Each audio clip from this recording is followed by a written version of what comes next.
Olá, queridos, que alegria estarmos juntos aqui mais uma vez. Seja sempre muito bem-vindo a esse canal. Eu sou o pastor Márcio Santos e esse é o canal feito para abençoar a sua vida através dos conteúdos bíblicos. Nós estamos lendo o livro de Gênesis juntos, enxergando a abundância divina nas páginas de Gênesis. E é um privilégio ter você conosco.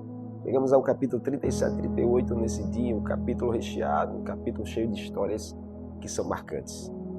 Mas antes de começarmos a leitura, eu quero que você possa se inscrever aqui nesse canal. Aperta aqui embaixo, inscreva-se. Vai ser muito importante ter você aqui conosco.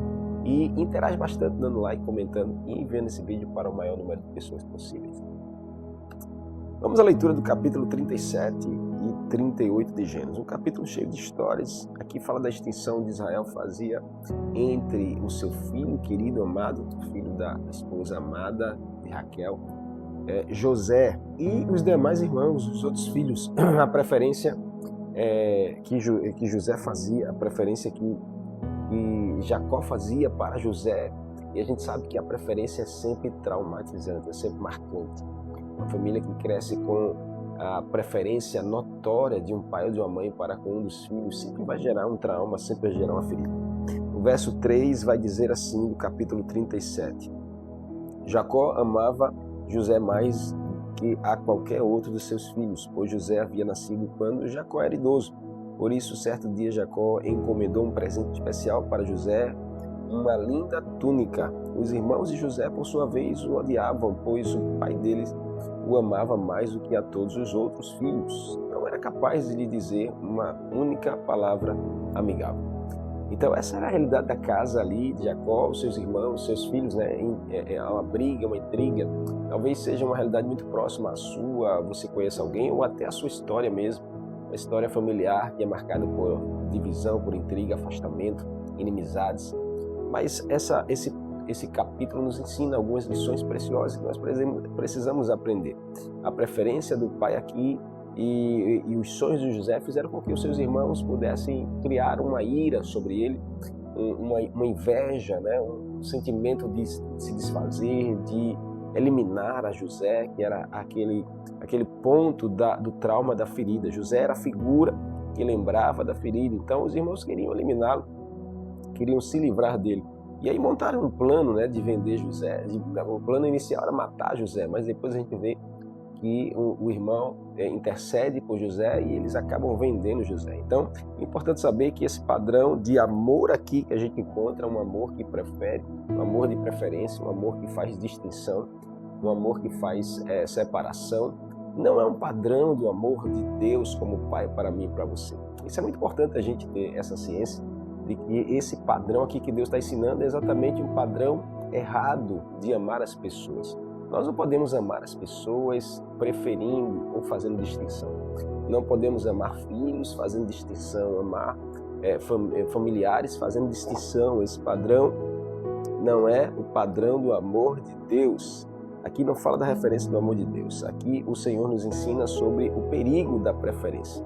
Então, Deus nos ama da mesma maneira. Deus é Pai e ama todos por igual. Deus não tem filhos prediletos. Deus não tem filhos que Ele prefere mais ou outros que Ele prefere menos. É muito importante você guardar isso no seu coração, na sua mente. Talvez você se enxergue como alguém que não é preferido, como alguém que não tem regalias, como alguém que não tem chance, mas essa mentalidade precisa cair por terra hoje. Não vem de Deus para você. Você precisa se sentir um filho amado, uma filha amada. Você precisa se autoafirmar para você que Deus é o teu Pai e Ele te ama igual ama qualquer outra pessoa. Deus não faz diferenciação. Deus não tem filhos prediletos. Deus nos ama da mesma maneira. Existe uma frase muito linda que diz que nada que possamos fazer pode fazer Deus nos amar mais. E nada do que nós deixemos de fazer pode fazer Deus nos amar menos. Ele simplesmente nos ama. Uau, você pode escrever isso aí? Deus me ama. Escreve e deixa nos comentários, Deus me ama. É muito importante você afirmar isso para você mesmo. Esse capítulo 37, ele começa falando sobre esse tipo de abundância de Deus, um amor que não faz distinção, um amor que não faz separação. E aí a gente vê aqui que o olhar para os problemas que essa família teve, e a gente precisa aprender algumas lições aqui, a amar como o Senhor nos ama. Uma das lições mais preciosas desse capítulo é a gente amar as pessoas assim como Deus nos ama. A gente não pode amar fazendo diferenciação, amar fazendo distinção. Nós precisamos amar como o Senhor nos ama. Um amor sacrificial, um amor genuíno, um amor puro, um amor sem interesse, né? Um amor que está lá descrito em 1 Coríntios capítulo 13. Então José ele acaba sendo vendido como escravo. Rubem, o seu irmão mais velho, intercede para que ele possa, os irmãos não matá-lo, né? Mas acabam que vendem ele. E Judá é aquele que planeja a venda de José, seu irmão. E ele vai parar no Egito, né? E acima de tudo a gente precisa enxergar como plano de Deus.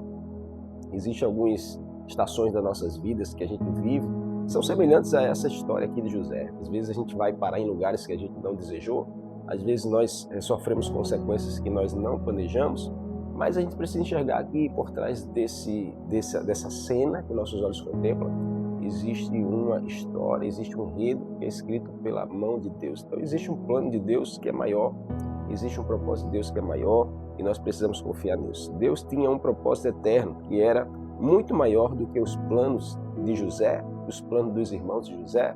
Era um propósito que ia além daquilo que José estava sentindo e enfrentando. E aí, independente de quem tente parar Deus, Deus vai usar tudo ao seu favor. Ninguém pode parar o plano de Deus, ninguém pode interromper aquilo que Deus planeja. Os irmãos até tentaram matar, vender, mas ninguém pode parar o plano de Deus na sua direção. Escute isso de Deus para o seu coração hoje. Talvez você esteja muito aflito ou aflita por as circunstâncias, por as pessoas, mas entenda que o plano eterno de Deus vai se cumprir na sua vida, querendo as pessoas ou não. O plano eterno de Deus vai se cumprir. Querendo você ou não, Deus vai cumprir o seu plano sobre você. E os planos de Deus são sempre planos de paz, de nos fazer prosperar. Então Deus tinha planos eternos com José. Esse capítulo 37 é lindo porque fala sobre isso. Algo muito poderoso, algo muito interessante. A gente vai ver aqui, Jacó, né, foi enganado pelos filhos com o sangue de animal, porque quando José é vendido, né, os irmãos dizem que eles pegam o animal, matam, melam a roupa de sangue de José e levam para o seu pai, dizendo assim, olha, José foi morto por um animal. E aí, para Jacó, José tinha sido morto. Então, veja, Jacó ele é enganado pelos filhos usando o mesmo argumento que ele usou lá atrás com seu pai para enganá-lo, dizendo que era seu irmão. Lembra que ele matou o animal, se melou de sangue, para que o seu pai pudesse, Isaac pudesse sentir o cheiro de caça e achar que era Esaú. Mas Jacó estava enganando seu pai. E aqui, nesse episódio, anos depois, Jacó é enganado, sendo usado da mesma artimanha. Isso nos ensina também, né? Nós precisamos ter esse entendimento. Jacó foi enganado pelos filhos com o sangue de animal, a mesma forma que ele usou para enganar o seu pai. Então, quando um erro acontece, né, nós precisamos corrigi-lo de imediato, se arrepender, buscar em Deus uma mudança, mudar os caminhos. Né? Então, a gente precisa estar atento a essas verdades das nossas vidas, né? Porque a Bíblia nos ensina que existem princípios e padrões que Deus considera muito. Que você possa recalcular a rota, se preciso for, né? E refazer o caminho. E aí a gente chega no capítulo 38 de Gênesis. Então esse capítulo 38 interrompe a narrativa de José para contar a história de Judá e Tamar, culminando no nascimento de Perez e de Zerá, apesar dos pecados e falhas morais e a abundância divina revelada na graça, na preservação da linhagem da aliança e a transformação dos erros humanos em bênção. Deus é esse que é capaz e tem poder e graça para transformar os nossos erros em bênção. E aqui você vê Judá se afasta dos seus irmãos e casa os seus filhos, né? Com Tamar, mas Tamar fica viúva, como eu bem disse já.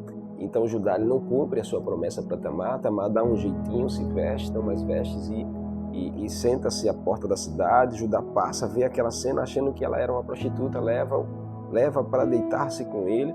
Judá se deita com ele, né, e aí ela acaba que fica grávida, né, de Judá.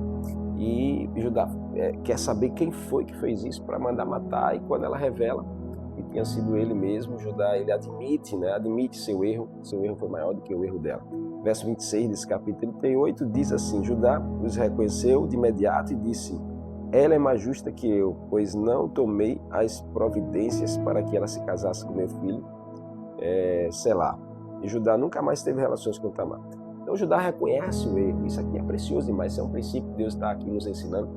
E nós precisamos reconhecer quando erramos. reconhecer o nosso erro e buscar correção, reconhecer o nosso erro e buscar refazer a rota. Deus espera isso de mim e de você. Deus espera, sobretudo, a nossa confissão, nosso reconhecimento, nosso quebrantamento, arrependimento. São ferramentas que nós precisamos usar ao nosso favor para cumprimento da promessa de Deus. Eu creio que o Espírito Santo vai te convencer em alguma área da sua vida para que você reconheça, para que você, se for preciso, se arrependa, se for necessário, você confesse, mas que você busque a obediência de Deus. Deus espera de nós obediência a Ele. E toda obediência nos faz colher frutos. Toda obediência nos leva a uma vida frutífera, uma vida abundante de Deus. Então a gente vê aqui, quando Tamar é acusada de prostituição, ela apresenta as provas. Quais são as provas? Ela, naquele dia, ela pegou o selo, pegou o bordão e o cajado de Judá. Provas que ela teria para usar ao seu favor quando ela fosse acusada, garantindo a sua segurança e o seu reconhecimento. A abundância divina é revelada na proteção de Tamar. Deus estava nesse negócio, protegendo aquela jovem, uma mulher vulnerável em uma sociedade patriarcal. E na concessão da justiça, o Judá reconhece seu erro, A generosidade aqui de Deus se manifesta ao dar a Tamar um papel significativo na história da aliança, mostrando que sua graça alcança até aqueles que são marginalizados, até aqueles que são excluídos, até aqueles que são condenados pelos homens, aqueles que são tidos como afastados da graça. Mas Deus é tão gracioso que Ele alcança até esse. Nós não podemos nos colocar nesse lugar de marginalizar as pessoas, de excluir as pessoas do plano de Deus, de achar que temos autoridade ou discernimento para definir quem pode e quem não pode. Deixa Deus fazer isso no seu lugar e será muito mais leve a sua jornada.